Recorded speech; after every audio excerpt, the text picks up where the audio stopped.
Đây là hạt con lỗ này. Hạt lụ mấy nhá?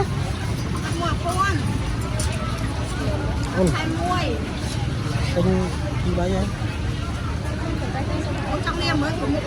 Còn ai ăn còn máu.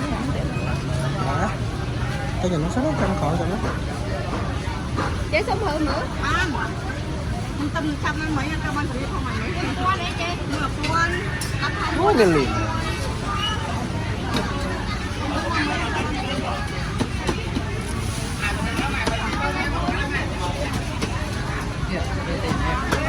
Chặt không đến môi quan đây chứ.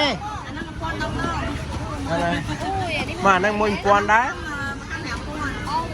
Ô nó cắt khăm với nhỉ?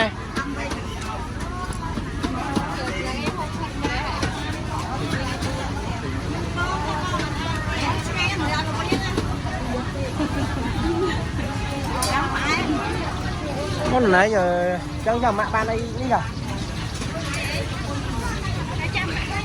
À do là trên cái kéo đi trăm mà kéo. Rồi mà đam đâu đi.